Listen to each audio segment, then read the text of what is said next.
اعوذ باللہ من الشیطان الرجیم بسم اللہ الرحمن الرحیم۔ کیا ہوگا؟ ماں بیچاری کی ساری زندگی پردے ڈالتے بیت گئی۔ ابا نے آ کے پوچھا کہاں گیا وہ کہتی ادھر ہی تھا، مجھے بتا کے ابھی آ جائے گا، وہ مجھے کہہ گیا تھا کہ میں نہیں ادھر ہی تھا، کچھ بھی نہیں، ایسی کوئی بات ہی نہیں۔ ساری زندگی پردے ڈالتے بیت گئی۔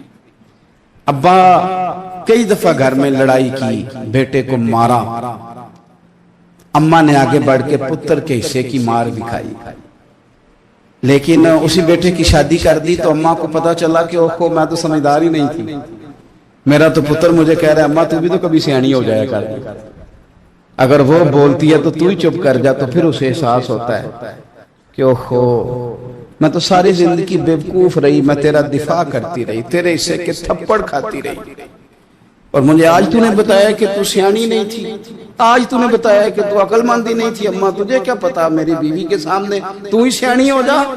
وہ ٹوٹ جاتی ہے، بکھر جاتی ہے، وہ کبھی پلٹ کے دیکھتی ہے تو اسے بڑے سارے زخم تازے ہو کے دکھائی دیتے ہیں، وہ یار میں ہی سیانی نہیں تھی۔ سنو نا، امام حسن رضی اللہ تعالیٰ عنہ فرماتے ہیں امام حسن نے کوئی لمبا وقت نہیں اپنی والدہ کے ساتھ گزارا، چھوٹے تھے تو سیدہ فاطمہ الزہرا رضی اللہ تعالیٰ عنہ وصال کر گئیں، پر شیر خدا کے پتر کی بات دیکھیں، امام حسن کہتے ہیں لوگوں میں جب تھوڑا سا باشعور ہوا اور مجھے چیزیں تھوڑی سی دکھائی دینے لگی تو میں نے کبھی اپنی اماں کے ساتھ ایک پلیٹ میں کھانا نہیں کھایا تھا۔ حضور ساری دنیا کھاتی ہے تو آپ نے کیوں نہیں کھایا؟ تو فرماتے ڈر لگتا تھا کہ کہیں ایسا نہ ہو کہ جس لقمے کی طرف میری ماں اپنا ہاتھ بڑھائے کہیں میں نہ اٹھا لوں، بے ادبی نہ ہو جائے، ڈر لگتا تھا۔ میں نے یہاں تک بھی نا، کیونکہ ماں تو ماں ہوتی ہے، میں نے یہاں تک بھی ماں کا احترام کیا، روٹی کھانے میں بھی تقدیر نہیں کی۔ یہاں ماں وہ کہتی ہے پیر صاحب انہوں دسیا جنا کہ میں تو انہوں آکھیا سی، انہیں گلاں چونوں آکھیا جے میرے نال بولے تھے صحیح کرے، انہوں دسیو نا میرے نال بگڑ جائے گا، انہوں آکھیا جے نا میں تو انہوں شکایت لائے، پر نا انہوں گلاں سمجھایا جے کہ میرے نال اچھی نہ بولیا کرے، میں تکلیف انہوں اکھیو نا۔ او یار کیا کائنات میں حضور سے بڑا بھی کوئی ہے؟ لیکن حضرت حلیمہ سعدی آئی ہیں تو کیا میرے نبی اٹھ کے کھڑے نہیں ہو گئے؟ حضور نے اکرام دیا تو اکرام دینے سے قد بڑا ہوتا ہے، چھوٹا تو نہیں ہوتا۔ خدا را اپنے بڑوں کا اکرام کرنا سیکھیں۔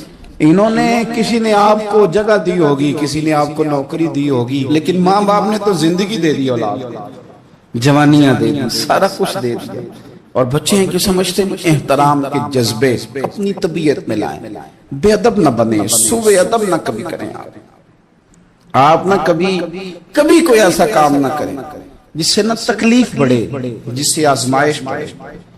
آپ احترام والے رہیں گے تو خود بھی سجے سنورے نکھرے رہے۔ اپنے بزرگوں کو پہل کریں بزرگوں کی طرف، یعنی آپ گھر کے اندر چھپا کے سیب اپنے کمرے میں نہ لے کے جائیں، چھپا کے چیزیں نہ رکھیں، بلکہ پہل کریں بوڑھے ابا سے، پہل کریں اپنی والدہ سے، وہاں سے آغاز کریں، آپ دیکھیں برکتیں کتنی ہوتی ہیں۔ میں کچھ باتیں مجھے لطف دیتی ہیں، میرے کچھ سنگی ہیں، 3 بھائی ہیں کٹھے، مجھ سے بیعت ہیں، میرے ساتھ بڑا پیار کا رشتہ ہے، تو کبھی کبھی نہ خدمت کرنے کا دل کرتا ہے ان میں سے کسی کا کہ چلیں حضرت صاحب آئے ہیں تو ہم کچھ نذرانہ پیش کریں، تو اپنے بڑے بھائی کو وہ تھماتے ہیں کہ جناب آپ یہ کام کریں۔ اللہ تعالیٰ کا شکر ہے میری جیب کم ہی خالی رہتی ہے، اس کا فضل رہتا ہے، لیکن وہ پیسے لینے سے زیادہ یا تحفہ لینے سے زیادہ یا پھول پکڑنے سے زیادہ اس بات کی مجھے خوشی ہوتی ہے کہ کتنے نرالے ہیں، بڑے کو آگے لگاتے ہیں تو برکت تو حاصل کرتے ہیں، اس لیے کہ برکتیں ہمیشہ بڑوں سے ہوتی ہیں، بڑوں سے ہمیشہ برکتیں۔ یہ پھول کا تحفہ بڑے بھائی کو دے کے جب آگے کیا جاتا ہے تو میرے دل کو اچھا لگتا ہے، مجھے قرار آتا کہ یار یہ لہجہ ٹھیک ہے، یہ انداز یہ ٹھیک ہے۔ اپنے بڑوں کو آگے رکھیں، بڑوں کو کلام کرنے کا موقع پہلے دیں، گھر میں کوئی چیز لائیں تو تقدیم کریں۔ ہمارے ہاں نا اب جو استادی شاگردی آئی ہے نا، یہ بڑی خطرناک ہے۔ ہمارے ایک قاری صاحب تھے، ایک مدرسے میں پڑھاتے تھے، بڑا مارا کرتے تھے، اور میں انہیں مذاق بھی کرتا تھا، کبھی کبھی عذرائے محبت مزاح کرتا تھا۔ میں ان سے کہتا تھا قاری صاحب آپ شاید مار کھا کے پڑھیں اس لیے بچوں سے بدلہ لیتے ہیں۔ تو کچھ دن پہلے، کچھ عرصہ پہلے ملاقات ہوئی تو میں ان کے ادارے کے قریب سے گزر رہا تھا، تو میں نے ان کا نا وہ ڈیسک وغیرہ چیک کیا تو ان کے پاس نا سوٹی علیحدہ ہوتی تھی، پائپ دو قسم کے علیحدہ ہوتے تھے، پانی والا علیحدہ اور گیس والا علیحدہ، بڑا مارتے تھے بچوں کو۔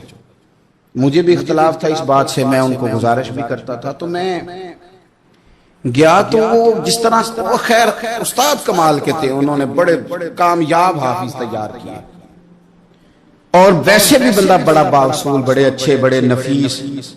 میں نے ان سے کہا کہ وہ خیر ہے، چھوٹیاں چھوٹیاں کدھر گئیں آپ کی؟ کہنے لگے حضرت صاحب نہ شاگرد رہے، نہ استاد رہے، نہ وہ ماں باپ رہے۔ کہنے لگے پتہ نہیں 2-4 سالوں میں کیا ہوا ہے۔ تو میں نے کہا آپ کو تو کوئی منع کاری نہیں، میں نے کئی دفعہ سمجھایا تھا آپ باز نہیں آتے۔ کہتے تھے اب آ گیا ہوں، اس لیے کہ ایک کو چھڑی مار رہے ہوتے ہیں تو دوسرا ساتھ ویڈیو بنا رہا ہوتا ہے۔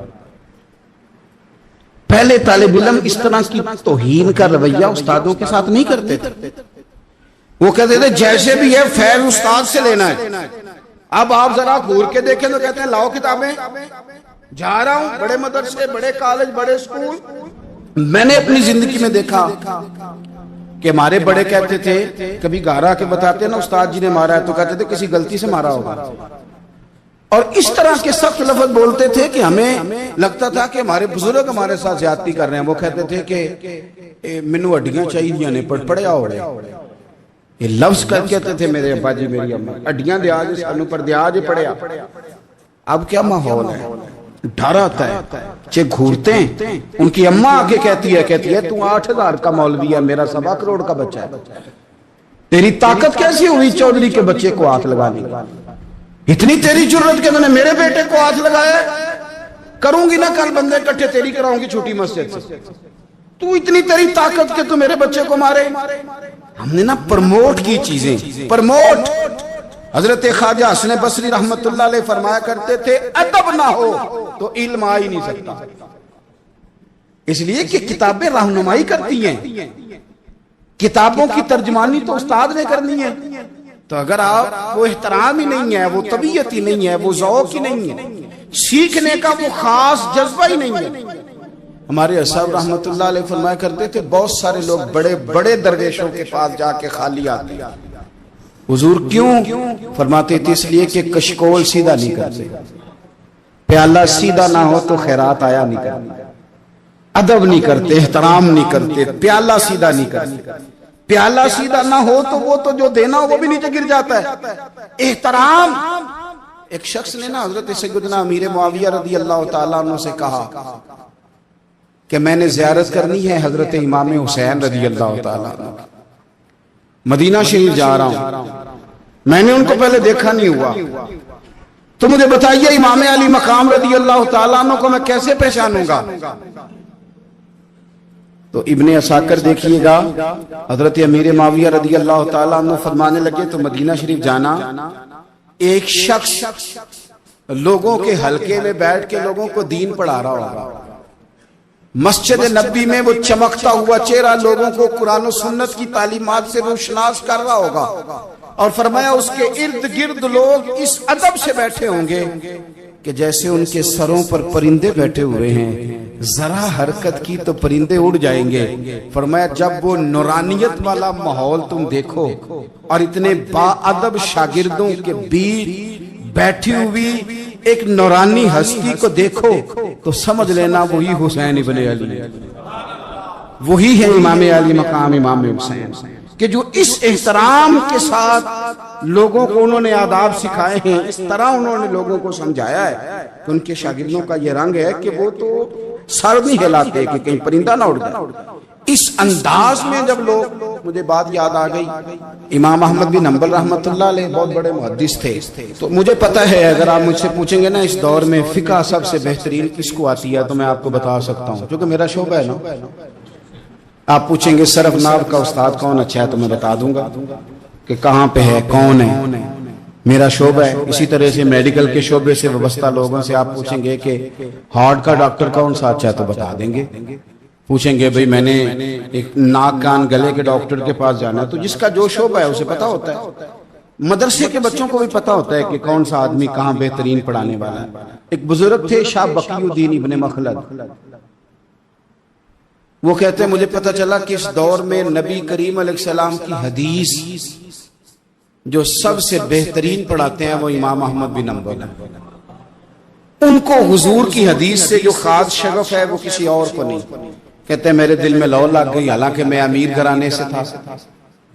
میں کشتی میں بیٹھا امام احمد بن حنبل کے پاس آنے کے لیے، رشتے میں طوفان آ گیا، کشتی ہچکولے کھانے لگی. کسی طریقے سے ایک جزیرے کے ساتھ جا کے کشتی لگی، ٹوٹ گئی، بکھر گئی. میں جزیرے پہ اتر گیا، اور بھی کئی لوگ تھے. ایک مہینہ وہاں رہنا پڑا. بارشیں ختم ہوئی، موسم ٹھیک ہوا، ایک کشتی دکھائی دی آتی ہوئی. فرماتے ہیں کہ وہ اس کشتی میں بیٹھا، دوبارہ بغداد گیا. مجھے سفر طے کرتے 2.5 مہینے گزر گئے. وہ جزیرے پہ مہینہ پتے کھا کے بھی گزارا کرنا پڑا. نکلا تھا علم حاصل کرنے. جب بغداد شریف پہنچا، لوگوں سے پوچھا امام احمد بن حنبل کا مدرسہ کہاں ہے؟ انہوں نے کہا وہ مدرسہ تو بند ہو گیا ہے، وقت کا بادشاہ مخالف ہو گیا، مسجد مدرسہ سیل کر دیا. امام صاحب کہاں ہیں؟ کہا گھر کے اندر قید ہیں. ان کے گھر کو سب جیل بنا دیا، چاروں جانب پولیس کھڑی ہے. اور ویسے بھی بغداد میں کرفیو، ہر چوک چوراہے میں پولیس والے کھڑے. شاہ بقی الدین کہتے ہیں اتنا کچھ سننے کے باوجود بھی میرا جذبہ ٹھنڈا نہیں ہوا. وہ مہینے میں سفر کی صحبتیں، گو سنا تھا کہ آستانہ یار دور ہے، پر ہم نے بھی ٹھان لی تھی کہ جانا. وہ سنا تھا کہ آستانہ یار دور ہے، پر ہم نے یہ ٹھان لی تھی کہ جانا ضرور ہے. کہتے پہنچ گئے. اب پتا چلا کہ کرفیو ہے، سڑکوں پہ پولیس کھڑی ہے، گلیوں میں چوکوں چوراہوں میں پہرے ہیں. امام صاحب تک تو جا کوئی نہیں سکتا. کہتے میں نے ایک شخص کی منت کی، میں نے کہا کسی طریقے گاڑی بتا. کہنے لگا میں اشارہ بھی نہیں کر سکتا، سخت حالات. وہ کوئی طریقہ. میں نے جب زیادہ تڑپ کے کہا تو وہ شخص کہنے لگا میں ان کے گھر کے قریب تجھے لے جاؤں گا اور گزرتے وقت صرف آنکھ کا اشارہ کروں گا. کہتے میں نے کہا یہ بھی ٹھیک ہے. ان کے گھر کے تیری تلاش میں پھرے نا ہم جنگل پہاڑ اور دشت. ان کے دروازے کے قریب اس نے اشارہ کیا. شاہ بقی الدین کہتے ہیں کہ میں گھر دے کے آ گیا واپس. اب میں سوچنے لگا کہ کیسے امام صاحب تک پہنچنا ہے. بڑی تجویزیں سوچی، بڑی تجویزیں، کام والا بن جاؤں، پھیری لگانے لگ جاؤں. پھر سوچا کہ اگر میں کچھ بیچوں گا ریڑی پہ رکھ کے تو کوئی خریدنے نکلے گا، کوئی نہیں نکلے گا. کس طرح کروں، کیا کروں، بڑی سوچیں. بالآخر میں نے طے کیا. اللہ اکبر. میں نے نہ کپڑے پھاڑ لیے، امامہ اتار دیا. فرماتے ہیں کہ ایک پیالہ مٹی کا خرید کے گلے میں رسی سے باندھ لیا، اور امام احمد بن حنبل کی 3 گلیوں پیچھے میں نے دروازہ دروازہ صدا لگانی شروع کی. فقیر ہوں، اللہ کے نام پہ لینے آیا ہوں. کہتے ہیں ایک ایک دینار مانگتے مانگتے مانگتے مانگتے آزم یار منون دی خاطر اساں کی پیش وٹائے. کہتے ہیں مانگتے مانگتے نا میں امام احمد بن حنبل کے دروازے تک آیا. امیر گھر کا بچہ تھا، بڑے پیسے جیب میں ہوتے تھے. امام کے دروازے پہ صدا لگائی کوئی ہے اللہ کے نام پہ دینے والا؟ کہتے ہیں وہ نور بھرا دروازہ کھلا. ایک گورے مکھڑے والا، سفید داڑھی والا، سونے امامے والا، چمکدار آنکھیں، نورانی شباہت. کہتے امام احمد بن حنبل باہر آئے اور جیسے ایک دینار میرے پیالے میں ڈالنے لگے تو میں نے ہاتھ چوم کے کہا سونیا تیرے قربان جاؤں، میں دینار لینے نہیں آیا، محمد عربی کی حدیثیں سننے آیا. کہتے امام کی بھی آنکھیں کھل گئی. کہنے لگے اس حال میں آزم یار مناؤن دی خاطر سانکی کی پیس بٹائے. کہا حضور کیا کرتا، یہی ایک طریقہ رہ گیا تھا، میں تو کہاں سے چلا ہوں، کہاں پہنچا ہوں، کیا کروں. امام صاحب فرمانے لگے پھر میں بھی بڑے دنوں سے پریشان تھا، کوئی سیکھنے والا نہیں ملا، تم مل گیا. کہنے لگا حضور میں روز آ جاؤں فقیر بن کے، آپ جتنا چاہیں 2 4 5 منٹ میں مجھے حدیثیں سنا دیں، میں اگلے دن یاد کر آیا کروں. کہتے 2 سال لگ گئے. شاگرد کہاں ملیں گے ایسے، کہاں مرید ملیں گے. گزر گیا دور. کہتے ہیں کہ میں نہ ہر روز فقیر بن کے جاتا، 3 گلیاں پیچھے مانگنا شروع کرتا، کوئی شک نہ کرے۔ 2 سال دروازے پہ جاتا، آگے پیالہ کرتا، امام 1 دینار ڈالتے اور مصطفیٰ کی حدیثیں سناتے۔ کہتے ہیں حالات بدل گئے، 2 سال کے بعد حکومت بدل گئی، امام کا مدرسہ بحال ہو گیا، رش ہو گیا۔ بادشاہ بڑا عقیدت مند تھا، جو نیا آیا اس نے بڑا کر کے ادارہ بنا کے دیا۔ جس دن میں گیا تو رش لگا ہوا تھا۔ کہتے ہیں حالات بدلے تو ہم نے بھی کپڑے بدلے، ہم نے بھی کپڑے بدلے، ہم نے بھی دوبارہ سے دستار باندھی۔ اور کہتے ہیں بڑے لوگ بیٹھے ہوئے تھے، میں جب داخل ہوا نا تو امام اٹھ کے کھڑے ہوئے۔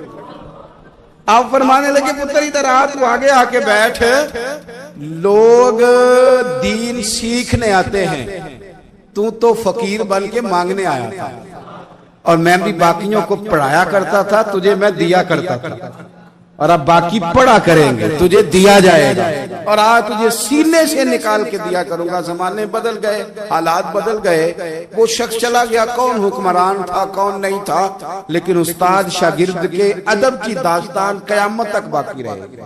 یہ قیامت، جب طبیعتوں میں احترام ہوتا ہے، جب ادب ہوتا ہے۔ آپ کو پتہ ہے نبی پاک صلی اللہ علیہ وسلم کو یہ ادب کتنا پیارا ہے؟ نبی پاک علیہ السلام اس احترام کے جذبے کو کتنا پسند کرتے ہیں۔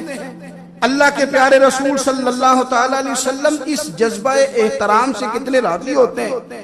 حضور کس قدر زیادہ چاہتے ہیں کہ میری امت ادب والی بنے۔ نبی پاک علیہ السلام ادب والے لوگوں کے بارے میں اتنے راضی ہیں، اتنے راضی ہیں، اتنے خوش ہیں، حضور اتنا نوازتے ہیں۔ میں نے یہ حدیث پڑھی تو یوں لگا کہ جیسے روح وجد کرنے لگی ہے۔ بہقی میں امام بہقی نے لکھی ہے، اللہ کے پیارے رسول علیہ السلام فرماتے ہیں جو چھوٹے پر شفقت کرے اور بڑے کا احترام کرے، اللہ اسے جنت میں میری سنگت عطا فرمائے گا۔ یہ میرے قرب کا ذریعہ ہے، یہ چیز میرا قرب ملے گا۔ شرط یہ ہے کہ ادب والے بن کے، احترام والے بن کے، کبھی بھی سوء ادب نہ کریں، کبھی کسی مقام پر بے ادبی نہ کریں، آپ اپنا ذائقہ کبھی تبدیل نہ کریں۔ امام احمد بن حنبل لکھتے ہیں وضو کر رہے تھے، ایک شخص کہتا ہے میں نے ساری زندگی گناہوں میں گزار دی تھی، تو امام صاحب نا وضو کر رہے تھے جھیل پر بیٹھ کے، تو جھیل اس طرح ہوتی ہے، پہاڑ ہیں، اوپر کو پانی نیچے آ رہا ہے، تو کہتے ہیں امام صاحب نیچے بیٹھ کے وضو کر رہے تھے، تو میں اوپر بیٹھ کے نا وضو کر رہا تھا یا پانی پی رہا تھا، تو میں نے دیکھا کہ اتنے بڑے امام نیچے۔ کہتے ہیں میں نا میرے دل میں خیال ہے یار میں ساری زندگی غلط کاموں میں گزاری ہے، پر جو بھی ہے یہ رسول اللہ کے دین کے عالی ہے۔ کہتے ہیں وہ حضور کے دین کی عزت کرنے کے لیے میں اوپر سے اٹھا، آ کے نا تو میں تھوڑا پیچھے جا کے نیچے بیٹھ گیا، جو میری حاجت تھی، پانی پینا تھا یا منہ دھونا تھا، میں وہ کرنے لگا۔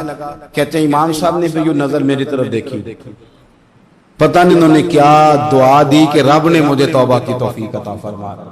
میں اللہ کے فضل سے اللہ نے میرا دل موڑ دیا، اور میں رب کریم کی بارگاہ کی جانب میری توجہ ہو گئی، خدا نے مجھے اس ادب کی برکت سے اپنی بارگاہ کی طرف اللہ تبارک و تعالی نے مجھے موڑ لیا۔ بے ادبی تو بندے کو کفر تک لے جاتی ہے، بے ادبی تو کفر تک لے جاتی ہے۔ اگر بندہ بے ادب ہوتا ہوتا اللہ رسول کی بے ادبی تک پہنچ جائے تو دور نکل گیا، لیکن یہاں باقاعدہ بے ادبی کو پروموٹ کیا جا رہا ہے۔ کبھی بھی بے ادب نہ بنے، ادب والے رہیں، ادب والے بن کے جئیں، ادب والے بن کے دنیا سے جائیں۔ وہ درویش نے کہا تھا کہ بے ادباں مقصود نہ حاصل، نہ درگاہ ٹوئی، بانج ادب دے محمد بخشا، توڑ نہیں چڑھیا کوئی۔